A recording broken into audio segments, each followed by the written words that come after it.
ఒక్కసారి కొమ్మూరి గోల్డ్ కి కాల్ చేయండి. తాకట్లో ఉన్న మీ బంగారాన్ని విడిపించి మార్కెట్ ప్రైస్ కి వాళ్ళు కొనుక్కుని మిగతా డబ్బులు మీకు ఇచ్చేస్తారు. నమస్తే, వెల్కమ్ బ్యాక్ టు మనం టీవీ. నేను మీ పవన్ పేస్వాడ. సత్యసాయి జిల్లాకు చెందినటువంటి వీర జవాన్ మురళీ నాయక్ మరణానికి సంతాపంగా ఆంధ్రప్రదేశ్ ముఖ్యమంత్రి, ఆంధ్రప్రదేశ్ డిప్యూటీ సీఎం సంతాపం తెలపడం జరిగింది. అశ్రుని వాళ్ళు అర్పించారు. ఇక మురళీ నాయక్ ఈరోజు మాజీ ముఖ్యమంత్రి వైఎస్ జగన్మోహన్ రెడ్డి గారు కూడా నివాళులు అర్పించడం జరిగింది. వారి కుటుంబాన్ని పరామర్శించడం జరిగింది. వ్యక్తిగతంగా ఆయన పార్టీ తరపు నుంచి 25 లక్షల రూపాయలు ఎక్స్గ్రేషియా కూడా ప్రకటించడం జరిగింది. దీనిపైన మాట్లాడదాం. మనతో పాటు సీనియర్ జర్నలిస్ట్ కిరణ్ గారు ఉన్నారు. సార్ నమస్తే. నమస్తే పవన్. వైసీపీ పార్టీ తరపున 25 లక్షల రూపాయల ఆర్థిక సాయం మురళీ నాయక్ కుటుంబానికి అందించారు. ఈరోజు ఆయన స్వయంగా వచ్చి ఆ కుటుంబాన్ని పరామర్శించారు. మురళీ నాయక్ సంతాపం ప్రకటించారు. ముఖ్యంగా ఈ 25 లక్షల రూపాయల ఆర్థిక సాయం జగన్మోహన్ రెడ్డి గారు ప్రకటించడం ఎలా చూస్తున్నారు ఏంటి? ఇక్కడ ప్రధానంగా ఇవాళ మొత్తం జరిగిన ఎపిసోడ్లో నేను ఒక వాక్యం చెప్పి ఆ వాక్యం తర్వాత మీరు అడిగిందని కూడా చెప్తా.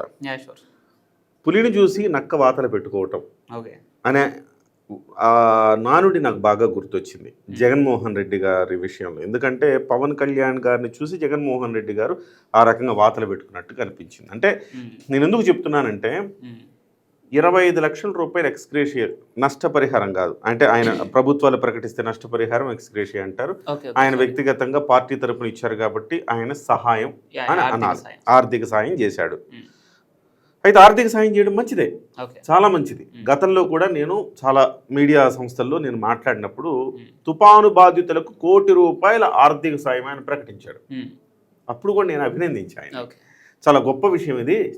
జగన్మోహన్ రెడ్డి గారి నుంచి ఈ రకంగా ఇంత దాతృత్వ గుణంతో ఆయన నుంచి సాయం రావడం అంటే ఇది గొప్ప విషయం. బహుశా పవన్ కళ్యాణ్ గారిని చూసి ఆయన కూడా ఇన్స్పైర్ అయి ఉంటాడు.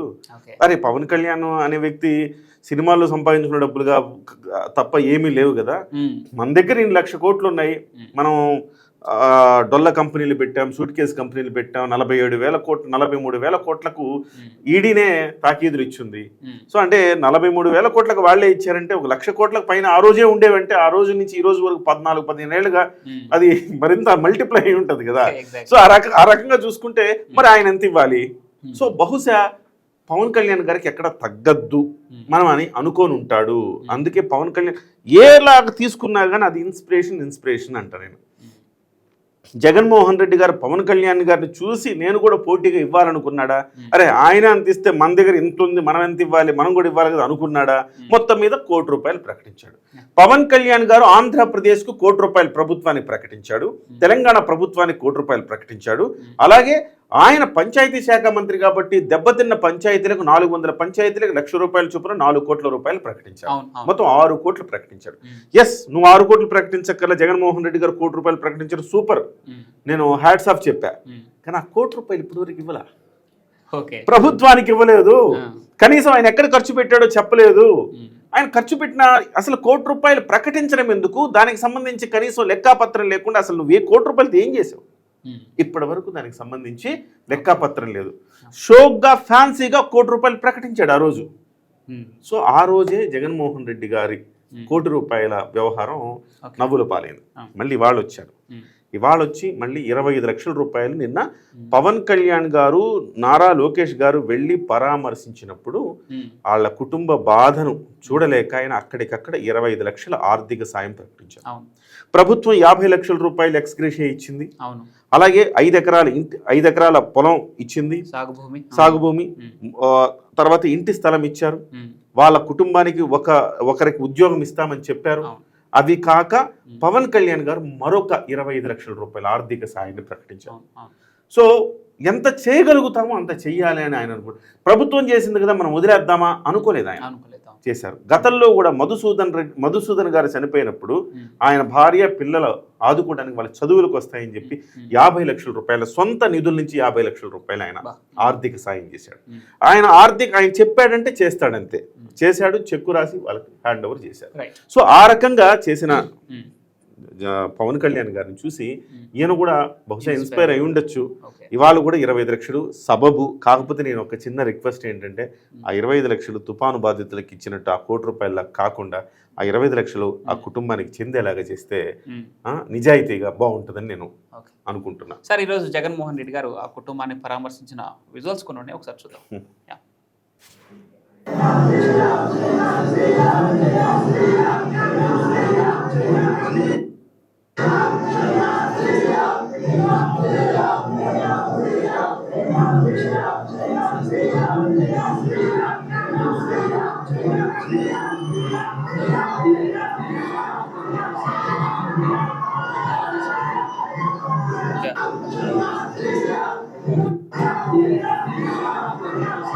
పాస్ చేద్దాం.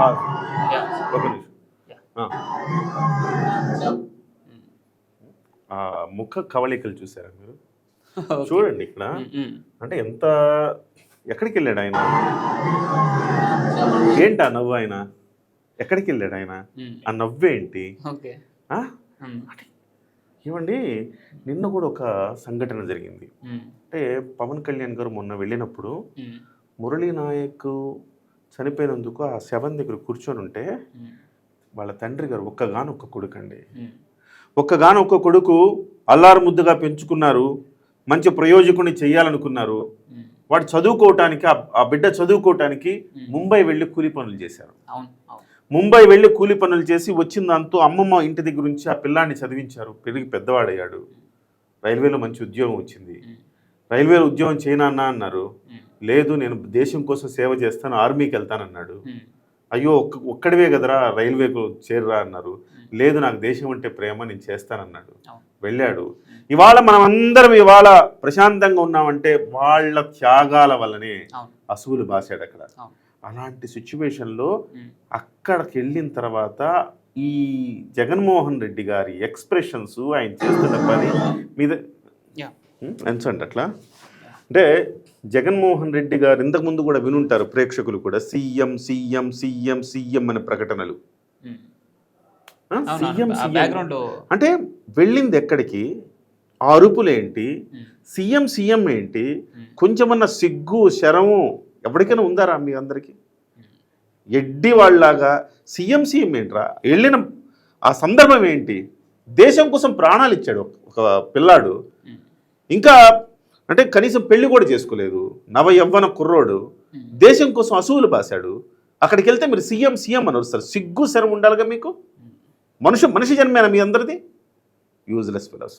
అంటే సారీ ఏమనుకోకుండా పవన్ గారు, అంటే ఇది నేను ప్రతి సందర్భంలో ఈ సీఎం సీఎం ఏంటి, ఆయన నవ్వడం ఏంటి, వాళ్ళు అట్లా మాట్లాడడం ఏంటి, సీఎం సీఎం అంటం ఏంటి, ఎవరు వాళ్ళు అంటాం? కనీసం సీఎం సీఎం అంటుంటే అరే మీకు బుద్ధుందా, సీఎం సీఎం అంటారేంటి అని చెప్పాల్సిన బాధ్యత ఆయనకు ఉంది కదా. ఇందాక పవన్ కళ్యాణ్ గారిని ఇన్స్పిరేషన్ తీసుకొని జగన్మోహన్ రెడ్డి గారు 25 లక్షలు ఇచ్చారు అని మీరు ఒక ఇచ్చారు కదా, అది దానికి నేను కంటిన్యూషన్ ఒకటి చెప్తా. ఇప్పుడు ఈ సీఎం సీఎం అనే నినాదాలు పవన్ కళ్యాణ్ గారు ఒక చిన్న ఆడియో లాంచ్కి అండి, వేరే హీరో ఆడియో లాంచ్కి వెళ్తే తన ఫ్యాన్స్, తన సొంత అభిమానులే సీఎం సీఎం అనో లేదంటే పవర్ స్టార్ అంటే ఏ హీరో అయితే మూవీ ఈవెంట్ కోసం వెళ్ళావో ఆ హీరోని పక్కన పెట్టేసి పవన్ కళ్యాణ్ హైలైట్ చేస్తూ అరిస్తే పవన్ కళ్యాణ్ గారే తన అభిమానుల్ని హెచ్చరించడం జరిగిందంటే కొంత క్రమశిక్షణలో పెట్టే ప్రయత్నం చేశారు, ఏది ఒక మూవీ ఈవెంట్లోనే.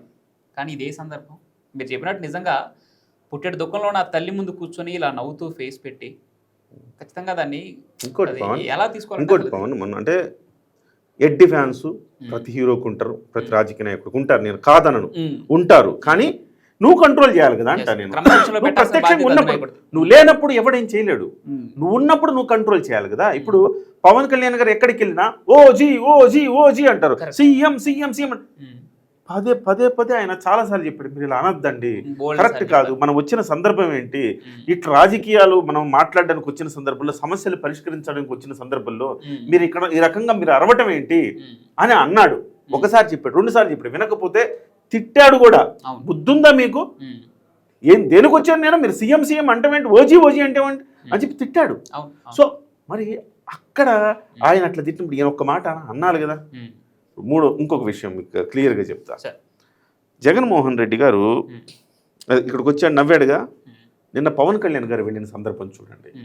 పవన్ కళ్యాణ్ గారు అక్కడ ఉంటే తల్లిదండ్రులు ఇద్దరు కూర్చున్నారు, శవం అక్కడ ఉంది మురళీ నాయక్. ఉమ్, ఆయన వాళ్ళ తండ్రి గారు అంటారు, ఉమ్, ఒరే మురళి, ఉమ్, పవన్ కళ్యాణ్ వచ్చాడురా, ఉమ్, నీ అభిమాన హీరో వచ్చాడురా, లేచి రా నాన్న, లేవరా లేవరా. అసలుకి చూసే వాళ్ళకి మనకి కళ్ళు చెమరుస్తాయండి, ఉమ్. హృదయం ద్రవీభవించిపోతుంది. అవును అవును. అట్లాంటి దృశ్యాలు కలచివేస్తుంది. ఉమ్, అట్లాంటి దృశ్యాలు జరిగిన ఒక పరామర్శను మనం చూసాము. ఉమ్, ఇలాంటి దృశ్యాలు మళ్ళీ చూడాల్సిన దుస్థితి వచ్చింది మనకి. ఉమ్, ఏమన్నా న్యాయమా ఇది? అంటే ఆయనకి చావు దగ్గరికి వెళ్ళి శవ రాజకీయాలు చేయడం అనుకుంటాడా, లేకపోతే శవాలు ఆడబెట్టుకొని నవ్వాలి అనుకుంటాడా? ఏ సందర్భం నవ్వు 4 విధాల చేటు అన్నది బహుశా ఇలాంటి వాళ్ళని చూసే ఆ పదం పెట్టుంటారేమో అనుకుంటా పవన్. నవ్వు 4 విధాల చేటు. ఎందుకంటే ఇలాగ సందర్భరహితంగా వెళ్ళేసి ఇలా నవ్వుల పాలయ్యే రకాలు వీళ్ళంతా కూడా. కనీసం జగన్మోహన్ రెడ్డి గారు ట్రోల్ అయ్యారు ఇప్పటి వరకు కూడా. కనీసం ట్రోల్ అయినప్పుడైనా మనం ఒక చోటకి వెళ్ళినప్పుడు హావభావాలు కంట్రోల్లో ఉంచుకోవాలి, మనం నవ్వకూడదు ఇలాగా అనేది కొంచెమన్నా ఉండాలిగా. కరెక్ట్. మహేష్ బాబు సినిమాలో కూడా చూసి ఆయన దాకా వెళ్ళి ఉంటుంది కదా, చెప్పుంటారు కదా ఎవరో ఒకళ్ళు, ఏమంటే మహేష్ బాబు సినిమాలో ఎస్జే సూర్య ఉన్నాడు కదా, సూర్య మీకు కంపేర్ చేస్తూ మీకు ట్రోలింగ్స్ అవుతున్నాయండి అంటే చూడండి నవ్వుతున్నాడు చూడండి. ఎక్కడికి వెళ్ళాడు ఆయన, ఏం నవ్వులు. సో అంతకుముందు ఈయనకి అలవాటు అండి ఇది. ఓదార్పు యాత్రతో 700 మంది వాళ్ళ నాన్నగారు చనిపోయారని చెప్పి నేను ఓదార్పు యాత్రతో వెళ్ళాడు చాలా చోట్లకి. చాలా చోట్లకి వెళ్ళి ₹1,00,000 ఇచ్చి వాళ్ళ ఇంట్లో పెరుగన్నం తిని, అంటే ఎప్పుడు వాళ్ళు చనిపోయిన సంవత్సరానికి 2 సంవత్సరాలకి వెళ్ళి వాళ్ళ ఇంట్లో పెరుగన్నం ఇలా పెట్టుకొని ఇలా పెట్టేసి వచ్చిన సందర్భాలు చూసాం మనం. సో ఈ రకంగా రాజకీయం ఆయనకేం కొత్త కాదు, కానీ రాజకీయం చేయండి. ఇలా శవరాజకీయాలు చేయడం, అక్కడికి వెళ్ళి వాళ్ళ తల్లిదండ్రులు క్షోభపడుతుంటే వాళ్ళ క్షోభం చూసి మీరు నవ్వడం, వాళ్ళెవరో సీఎం అంటుంటే మీరు ఆనందించడం, ఏంటండి ఇదంతా? ఎటుపోతున్నాం? ప్రధాన ప్రతిపక్ష నాయకుడు ఆయన, 5 ఏళ్ళు సీఎంగా చేసిన వ్యక్తి, ఇప్పుడు 5 ఏళ్ళు ప్రతిపక్ష నాయకుడిగా ఉన్న వ్యక్తి, మళ్ళీ ఇప్పుడు ప్రతిపక్షంలో ఉన్నాడు అంటే అసెంబ్లీ సమావేశాలకు వెళ్ళడు, బాధ్యత లేదు. అలాగే ఇలాంటి చోట్లకి వెళ్ళి రాజకీయాలు చేస్తాడు, పద్ధతి లేదు. ఇట్లాంటి రాజకీయ నాయకుడు ఉన్నందుకు నేను బాధపడుతున్నాను. మురళీ నాయక్ విషయంలో ఏపీ ప్రభుత్వం స్పందించిన తీరుని ఖచ్చితంగా మనం టీవీతో పాటు తెలుగు రాష్ట్రాల ప్రజలు దానికి ధన్యవాదాలు చెప్తున్నారు. ఆ కుటుంబం వెంట మేము కూడా ఉన్నామని చెప్పి సపోర్ట్ చేస్తున్నారు. నిన్న అంటే ఈరోజు జగన్మోహన్ రెడ్డి గారు మాజీ ముఖ్యమంత్రి అక్కడికి వెళ్ళి పరామర్శించడం ఖచ్చితంగా అభినందించదగ్గ విషయం.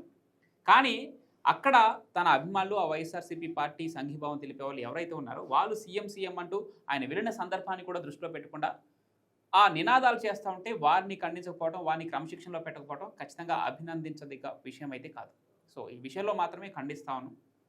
Thank you so much.